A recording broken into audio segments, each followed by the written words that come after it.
So, Sandra, thank you so much for joining me here today at Ottawa Academy of Martial Arts. Really excited to have you sit with myself. Mm-hmm. You know, this is something that I've been wanting to do for a long time now. If you could maybe go ahead and introduce yourself. Yeah. Well, thanks for having me, Matt. I was very pleased to meet you last year when you guys were doing a fundraiser for us. So I have the privilege of being the fundraising and development manager at Harmony House. So we are Ottawa's only second stage shelter for women and children fleeing violence. And what that means is that we bridge that gap between an emergency shelter and women being able to live independently in the community. So often there's a real lack of needs being met after a woman flees a situation and she's at an emergency shelter where she would stay up to a few weeks, no more than 6 months, and then there's the then what. So say that again. So yeah. if someone so a female fleeing violence. Yes. You said that she would be in a position where what was it called? Yeah, so she'd go to an emergency or a crisis shelter. And what would be the length of time that she'd be there? Generally, it's sort of 3 weeks to 6 months is 3 weeks to 6 months. And it's an emergency shelter because it's there for an emergency, right? So it could be violence, it could be fires, it could be anything that somebody needs to get emergency shelter, right? So they would go, they would have a room, maybe a room to themselves, maybe they'd be sharing a room, depending if they have children or not. And then everything else is shared accommodation. So your kitchens, bathrooms, they would provide food, washing, all the basic necessities so that you'd be comfortable. They would also have counselors on site and staff to help them find affordable housing if they could, or deal with any doctors, police, whatever their needs are at the time, like immediate emergency needs, and try and help them figure out the next steps. But what often happens is after, say, 6 months, if they haven't found housing yet, there's a real pressure to move out because already the shelters are full, but then there's a lack of affordable housing, so there's nowhere for them to go. They might not have childcare, so they're dealing with that. So 50% of the time, a woman who leaves an abusive situation returns to her abuser. And unfortunately, the abuse, we know, gets much worse because then the abuser knows he has more control over her and that she needs him, and I'm saying him and her because that's often the statistics, but of course it's not always the case. Not always the case. So 35 years ago, Harmony House was founded by St. Matthew's Church in the Glebe because they saw that there was this gap, right? And so we are like a transitional shelter to help women have a safe place where they can just take a minute and breathe. And recover from some of the trauma that they've had, and then figure out the next steps. And that's a process. Absolutely. I can only imagine where, you know, especially the level of trauma that has been suffered, there needs not only to be a time, I can imagine, to overcome that trauma, but now you need a period of time to learn new skills. Absolutely. Maybe a period of time to rediscover oneself, rebuild their identity, rebuild their own ego, the person they are. Absolutely. And if you don't give that time of growth and development that's needed, I could for sure see just basically falling back into the trap. Because they think it's easier, right? It's overwhelming. And, you know, all the women that come to us have very unique needs and backgrounds. So it's not the same profile of person that we're working with, right?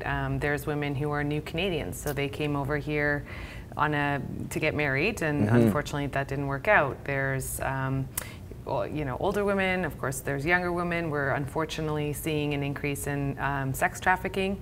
So we have a lot of women who are, you know, in hiding and manage to sort of escape from their captors, which it's very scary. So there's all kinds of different needs that we have to help, like you said, overcome and help them regain some of that self-worth. And then there's also the logistics of like, okay, how am I going to make money? So are they employed, or do they qualify for some sort of financial assistance? Then there's the housing side, and there's registries and lists they have to be on. Then you know, there's the childcare aspect of it, so we're able to provide on-site full-time childcare as well, which is amazing. And it also gives the moms a bit of a reprieve and a bit of a break. They can go shopping or have a nap, have just a minute to breathe. But they also get their own units at our shelter as well. So they're essentially living on their own, and it's their first step in seeing what it's like to be fully independent. Yeah, of course. And build up that Especially confidence. if they've never had a window of time in their life to really feel that independence. Yes. If they kind of went along in life quite quick and never had a chance to kind of stand on their own 2 feet, how do you know what that even looks like or feels like? Yep. Yep. I was going to say that, you know, I think this is going to be our 5th year being involved with your organization. Every year we run a women's self-defense seminar program, and the intention for the Ottawa Academy of Martial Arts is we want to do this as an opportunity to give back. You know, the community has treated us so well over a long period of time here. You know, we're coming close to being operating close to 20 years in the city of Ottawa, and Ottawa has been so amazing to us, and we want to give back. And what's really special about learning martial arts is we're trying to reach people at a young age. We're trying to work with children, young females, young boys, to give them the skills they need to succeed as adults. Sometimes we have young teenagers here, young adults, and we have lots of parents here, and lots of individuals that want to see their children learn very specific character traits early on in their life. And what's neat about the seminar that we do, this Women's Self-Defense Seminar, is we're trying to give maybe some women a chance to learn how to stand on their own feet, really in the face of violence. Yep. And what we want to try to do is introduce violence to our community in a constructive way that is healthy, and that we can teach not only children but adults boundaries. Yeah, that's so important. So that we can help them understand where they have to draw a line, and that violence doesn't just kind of happen. It starts to, it kind of starts to show its head early. There's certain behaviors that get demonstrated early.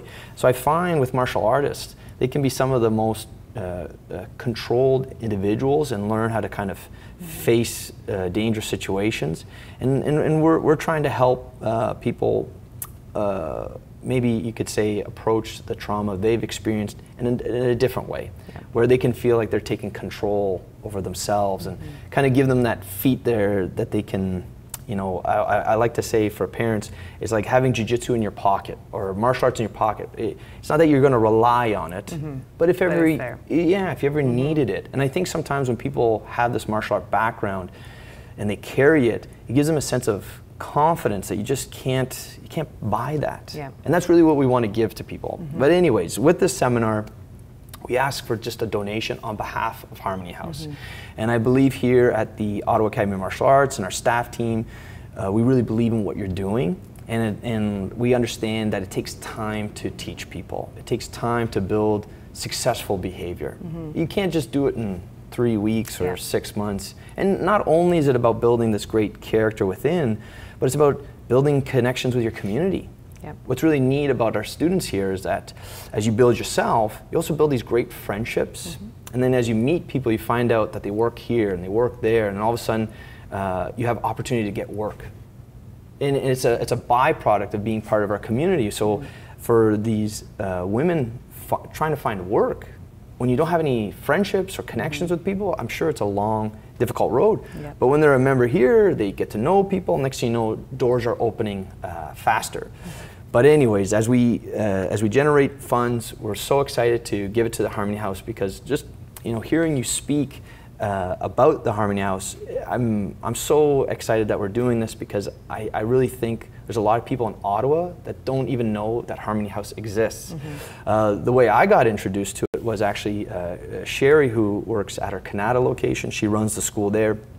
I was talking about doing the seminar, and I want to make it a fundraising event. You know, we want to have an opportunity to give back, and she was the one that told me about Harmony House. I never knew about it, and I didn't understand myself personally that I understood that there was emergency relief, but I had no idea that, you know, like you expressed, the 50% unsuccessful. and then that you are then considered, you say it's a second stage, or like a second step. Yep. And it makes me even more excited to support this. We're incredibly grateful, first of all, that you keep doing this. It's such an amazing, you guys have such an amazing organization yourself, and really the essence of who we are is similar. Like we're community based, we're here in Ottawa. The women are the women that are working with us. They're the women that are maybe attending these programs, gyms. Their kids are going to school with our kids, so they don't have signs that say they're in a shelter, so we don't know. But you're just giving back to your own community, which is fantastic, and we're just really honored to be thought of and considered, because not a lot of people know who we are. You're right. I'm trying to change that. Yeah. Because for a small organization, I feel like we are very powerful, and the impact that we have is very powerful. There is a young man actually who's volunteering at the house right now, and he actually lived with us. I think there was 2 different occasions for a span of 3 years. Wow. In his young teens, and he is the most gentle, kind person you've ever met. So one of the it goes to show you what an impact an organization like Harmony House has, because we're breaking that cycle, not only for the women, but for the kids as well, right? So, people who have grown up not only experiencing trauma or abuse, but witnessing it, tend to either fall into those relationships or potentially become abusers themselves. So, by providing tools similar to what you guys are doing, education, awareness, helping them build new skill sets, and showing them another way to be, and what's not normal and what is, or what's okay and what's not. And what's successful behavior look like. Exactly. Yep. I know that we have a lot of parents that have brought their children here in hopes that their children would see role models. I think what's interesting about the martial arts community, I talk about this a lot with parents and other instructors in the community. The difference is when a child joins our program, to get to a black belt, on average will take about 10 years. So I could be working with a student for 3, 4, 5, up to 10 years, or sometimes a lifetime. Wow. So when you think about that, teachers at school will work with a student for about 10 months, and then they never see that child again, potentially. Where for ourselves, our staff team will be working with those same children for years to come. And now with Facebook and Instagram and like seeing old memories be reshared, these children, the parents are reliving, they're seeing their children grow up in our facility. We are watching these children grow up, and we watch them grow up to become strong, confident individuals. Both, both male, female, learning, again, successful behavior. Yep. And a large part of why I want to sit down to have this conversation is, yes, I want to put light on Harmony House and yourself, Sandra, and I want to have people know who you are specifically, and know the organization, so that, especially during COVID-19, this has been a wild event for the entire world, and it's a really odd time, I think, for everybody. And I know that for people who are watching the news or reading the articles, it's really easy at home to read stats. Yep. Because the stats are just numbers. Yeah. But when I read a stat, I don't see the person's face who's being affected by the events. And when we hear about violence on the rise and domestic abuse towards children and partners towards females, it's so alarming and concerning, and I feel that the conversation is kind of like, well, who's going to do what about it? Yeah. And I want to say, well, okay, fair enough. Let's look at the stats. Let's get the information, but now let's take action. Let's do something. And I think a lot of people at home are not sure what to do. And so here, we're putting on a free seminar.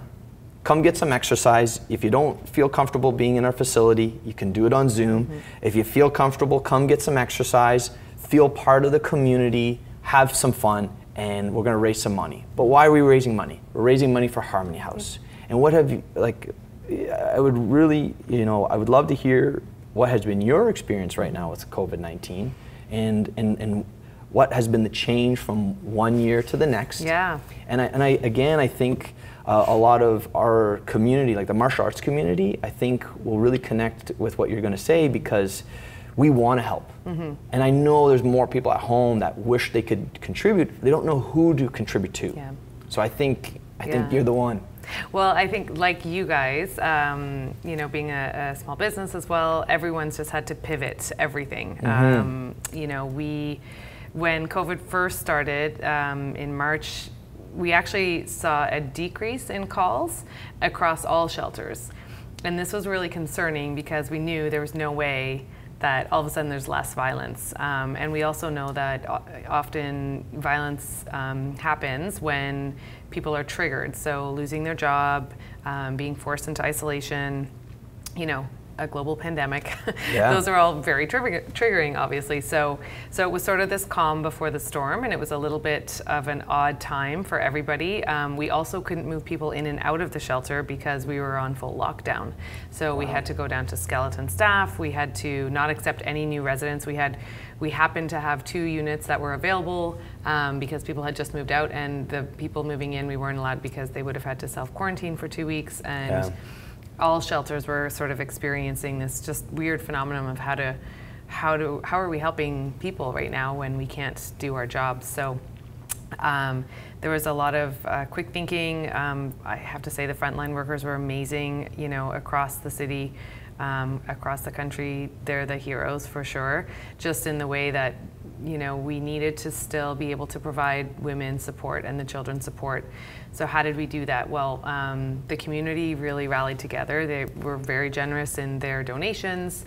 You know, we actually saw an increase in donations, which was amazing because we had an increase in expenditures, obviously. Yeah. We started offering grocery gift cards. So we do a bi-weekly food bank where we help supplement food, but women couldn't leave, and then if they could leave to go get groceries, they weren't supposed to bring their kids into grocery stores. So offering them gift cards enabled them to do grocery delivery, which is more expensive, but you know, this was just an odd time. We started offering them hot meals. We had some local restaurants pitch in and offer hot meals once a week, and some once a month, and it was just a nice reprieve for the mothers and all the women to just not have to cook or think about food. One of our biggest success stories was in September when, you know, we were looking at back to school, and you know, across Ontario everyone was deciding whether they were going to do online or in-person schooling.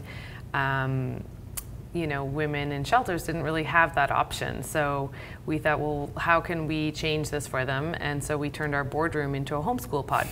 So we found this great teacher, Michelle. She's an ECE, and we hired her full time up until December. So we're just doing it one semester at a time. Mm-hmm. We had some donations which we used towards electronic equipment and of course school supplies. There was a real outpouring of support from the community.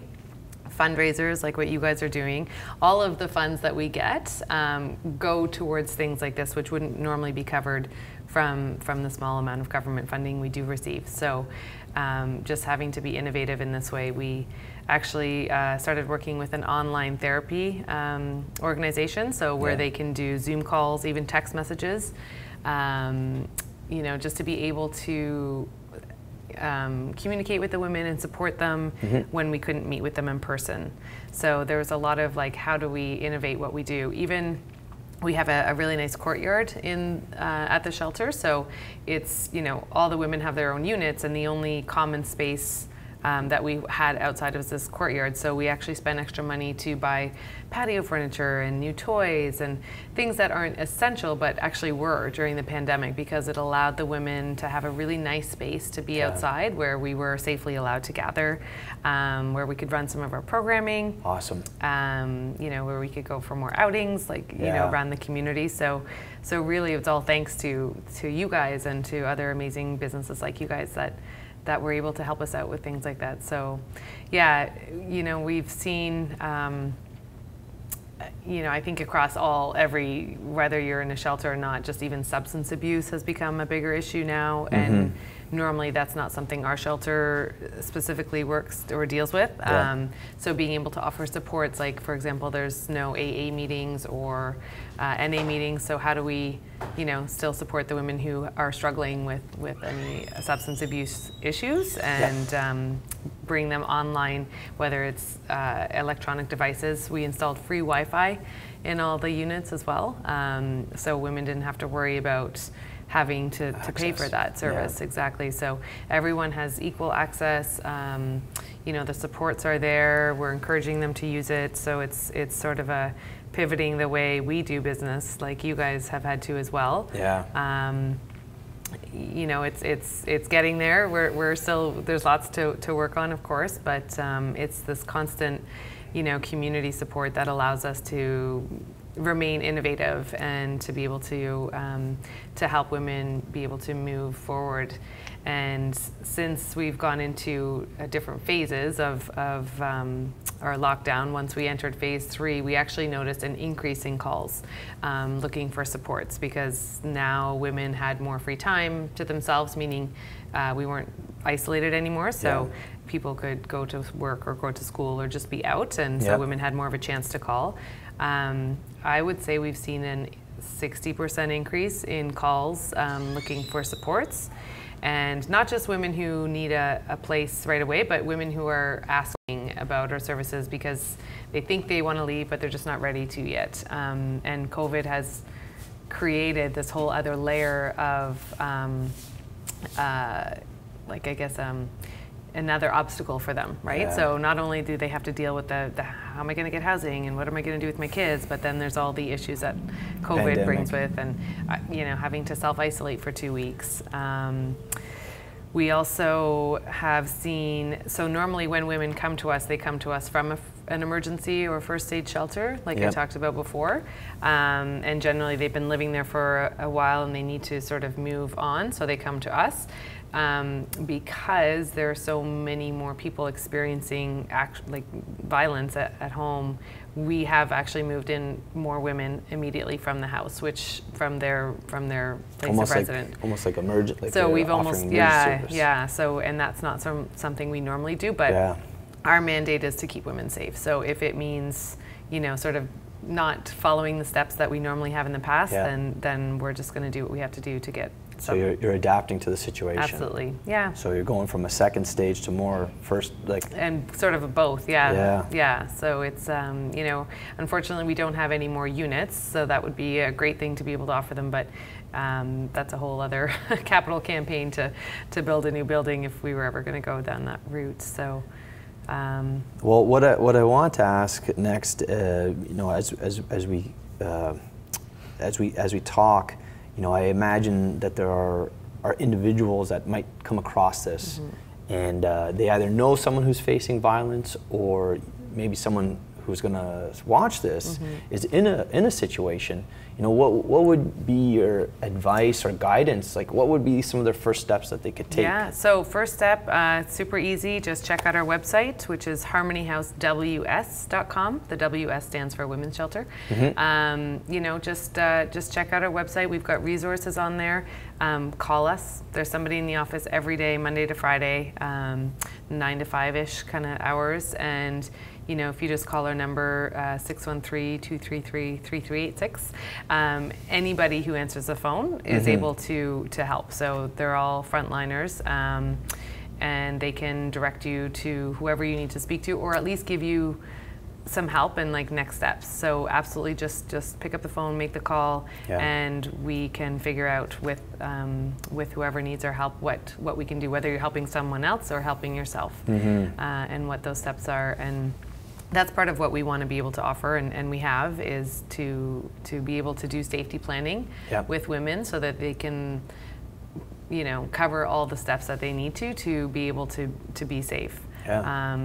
Because there's also there is a right and a wrong way to leave, if I can even say that, because you need to make sure that you're not going to trigger anything or make the situation worse for you in that moment. So and we have all those resources to help women, so definitely just to reach out. I guess really you're going to offer a plan to succeed. Absolutely. To be as successful as possible. Yes. And it's more like you guys are like a coach in a fighter's corner. Yes. Yep. You're literally coaching these women in a way to succeed. You know, I think what's interesting as I carry this conversation with you, and as we continue to meet, I see more and more how Harmony House has a long-term plan, where you guys are trying to establish yourselves as a pillar in the community for help long-term success. So not only are you helping these individuals, but if we have a greater community and successful homes, all of us benefit. Absolutely. And I see that very much with a lot of our students as they grow as individuals. They become better at their jobs. They're better parents. They contribute more. Yeah, and it's the pay it forward effect and the trickle effect, right? And everybody who we've helped, they're going to have impact on other people, and that's it. It's just going to hopefully spread good things. And yeah, so I really appreciate your time to sit and talk, and I really hope people take the time to really listen to what it is you're doing and what Harmony House is doing, and I really hope people understand that where I think you and myself, especially Harmony House, needs the help to communicate. Yes. So the whole purpose of this was just to talk. Yep. And I hope people really take the time to listen and hear you speak, and really help spread the message. Yeah. So people know that Harmony House is an option, and that Harmony House has a goal to grow and give greater support. And we're very excited to be part of it. Yeah, well, thank you. We're again super grateful that you guys think of us, and yeah, I think I love how much you guys empower your community, and we're trying to do the same. So it's really nice to be partnered with you guys, and we're very, very grateful. Thank you. You have no idea. I am so grateful. It's very fulfilling to. I think this is a very important part of my career right now, where I'm trying to find to align myself with other partners in the community. So basically, I look at it as we're pillars holding up the city, and we need to continue to find other pillars to align with to continue to help Ottawa grow in a successful way. Yeah. I'm obviously very excited for November 28th. That's when we're going to be holding the seminar. It's just a couple days after my birthday, so I'm using my birthday as leverage. Celebrate, so instead of people getting me gifts or anything like that, or even birthday cards, I don't want anything. I just want all donations to go to the Harmony House. Thank you. Actually, on my birthday, I'll be teaching at an elementary school. They had me in for 2 days, so I'm going to be working with a whole elementary school doing a martial art lesson. And they've asked me, they're like, "Well, how much do you want us to pay you?" I'm like, "Just give me a donation." Like, I just. Oh wow! So I'm gonna talk about Harmony House at the school that I'll be teaching at, which will be on the 25th and 26th. My birthday's on the 25th, and then I just want to try to draw as much attention to this event that we're doing on the 28th, and then hopefully draw as much attention to your organization, the Harmony House. So thank you so much, Sandra. This is awesome. Yeah, absolutely. Thank you so much, Matt.